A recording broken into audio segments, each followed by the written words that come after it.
There was a woman in my kayak who would have been fine if she weren't draped in a wine-drenched robe, clutching a half-eaten cheeseboard, and shrieking about maritime rights while awkwardly paddling away from my dock. My dog, still perched at the end, looked dumbfounded. I hadn't even shut off my truck yet. This wasn't some lakeside jokey, it was the opening scene of a suburban catastrophe starring Linda, the newly minted HOA president. It all kicked off the moment she decided my private dock should be community property. My dock isn't just a few boards slapped together, it's the heartbeat of my coastal home. I bought this place before the HOA was even a thing, and I've kept it spotless. While most neighbors fire up backyard grills or bicker over fence colors, I lease my dock to the Coast Guard for drills, emergency fuel stops, and the occasional high-speed stunt that shakes every boat nearby. It's federally registered, beyond the reach of local HOA rules, so I thought until Linda rolled in. She arrived 2 months ago, fresh off a divorce, with a yappy dog named Parsley, a voice that could crack concrete, and a laminated HOA handbook she wielded like a holy relic. Her first meeting featured a PowerPoint called Enhancing Our Community by Erasing NDVY Dualism, which, unsurprisingly, didn't win over anyone who values owning stuff. Yet she snagged the presidency, maybe because no one else wanted it, or maybe because she hinted at revoking pool PRIVY leases for non-voters. Either way, she took her role way too seriously. It started with a glitter-crusted note taped to my mailbox. Dear homeowner, the HOA has observed your dock is underused and unavailable to residents. We'd love to discuss opening it up for community events. Let's make the coast a shared space. I laughed, then sent back a typed response with the Coast Guard lease, city zoning permits, and my deed highlighting the part that says, this structure is exempt from future community oversight. Linda's reply? A curt, we'll see. I brushed it off until I came back from a weekend trip to find plastic wine cups littering my dock, a cooler of melted brie, someone's sandals on my boat cover, and a yoga mat tangled around my anchor line. My dog Duke, a laid-back German shepherd, sat there with a look that screamed, "You're not gonna believe this." While I was gone, Linda had thrown a dockside detox party with her posse, claiming it was public space she'd freed from private misuse. A dollar store sign on my fence read, Community Dock. Namaste va Chardonnay. Hilarious if it weren't my property. I called her that night, calmly laying out the legal facts and warning that the Coast Guard was due the next day. I told her to keep off and tell her friends the same. She laughed and said, what Coast Guard? Those guys in the dress-up uniforms? I thought it was a paintball game. Next morning, prepping for the patrol boat, I found lawn chairs back on my dock empty but used and a fuel drum shifted dangerously close to the edge. That's not just entitled, that's a fire hazard waiting to happen. I phoned my Coast Guard contact, Officer Daniels, who said, send me the footage. If she messes with us again, we'll deal with it. My security camps originally for raccoons and lost tourists came in clutch. I sent clips of her wine bash and her dragging furniture over my boat like it was a photo shoot. Later, I watched from my deck as the Coast Guard arrived, 3 officers in full gear, all business. Linda showed up with a whistle, clipboard, and the misplaced confidence of a YouTube legal guru, demanding maritime proof of community docking rights. They explained their purpose. She snapped, you can't just claim a dock like pirates. Officer Daniels asked if she grasped federal jurisdiction. She said she'd check with the board, then tried to block their boat with her clipboard like a crossing guard. It was wild. I've seen hurricane evacuations less bizarre. They warned her she was obstructing a federal op and told her to leave. She stormed off, muttering about a dock revolution. That night, her newsletter, A Dock DVI Dead Cannot Float, accused me of using military threats to hoard space and promised a petition to reclaim it. She even included a photo of herself in my kayak, captioned, Linda reclaiming the waters for the people. Duke stared at me like he wanted to shred it. Then Officer Daniels called. She blocked us again today. We're escalating. This wasn't about a dock, Anna Marie, it was war.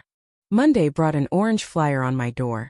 Community Dock Liberation Initiative. It listed gripes: private ownership, no community say, militarized water usage, and non-inclusive kayak etiquette, whatever that means. By noon, neighbors were asking if I'd share the dock for photos or paddleboarding. I explained the federal lease. One said, Linda claims it's just paperwork and you're overreacting. She'd turned ignorance into a weapon, and people were eating it up. She went door to door with that HOA smirk, collecting 30 tsong signatures, some in crayon. That evening, an HOA email claimed I owed Dula 500 daily fines for denying fair access, backdated to her petition. I laughed so hard I nearly lost my sandwich, then forwarded it to Daniels. His reply, got it. Let me know if she ramps up. She did. Next morning, she stood at my driveway in a neon vest with the community patrol sign, glaring at my cams and warning walkers off restricted federal zones. Creepy yet comical. Then the Coast Guard arrived for a refueling drill. Linda marched down with a lanyard, demanding they sign an HOA citer log, wear wristbands, and promise no intimidating military acts. They explained their lease, she shot back. This isn't a military Basitsa neighborhood. You're scaring kids. An officer replied, ma'am, neighborhood feelings don't trump federal law. She filmed them, whispering like a nature doc narrator, here's the elusive government worker, confused and possibly trespassing. Her Facebook post accused them of fuel-related fear tactics. Daniels called later, she harassed my crew and blocked a fuel check. We're done being nice. That night, at an emergency HOA pool meeting, water is the issue and the answer, she said. Linda pitched Dock Equity, a vision for shared spaces. She claimed my refusal DVI dead maritime-minded residents and suggested the Coast Guard apply for guest access. When asked about her legal power, she quipped, they haven't sued me yet, have they? The VYC president Googled, can the military sue you? Mid-meeting. The board squirmed but didn't stop her until Tom, a retired Coast Guard commander in a Hawaiian shirt, rang my bell. I've seen this before, he said. I'm with you. Let's coordinate. Linda kept going, polling online, should we turn the dock into a boat club? Options, yes, absolutely, or only if wine's served. She wasn't fighting for access, she wanted control. But she didn't know the Coast Guard was about to sink her plans. After 3 quiet days of red flags, she was caught on my dock cam at night, in black, snapping pics of the fuel drum like a spy. She slipped, splashed into the shallows and called the cops, claiming I'd assaulted her with marine hazards. The officers, stifling laughs, saw my footage and left.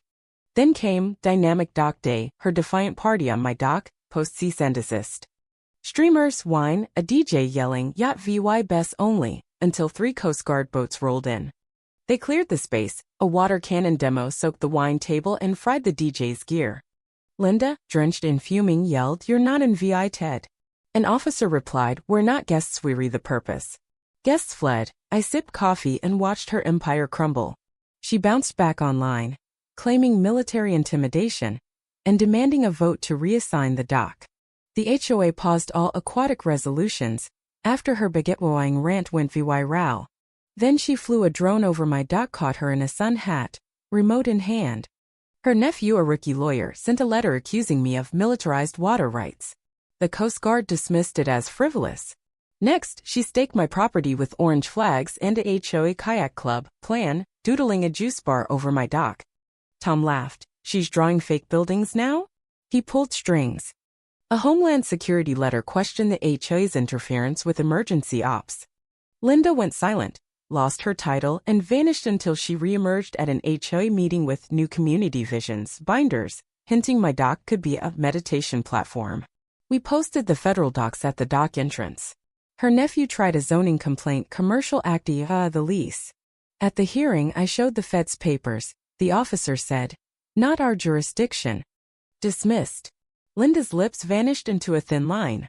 Peace settled in.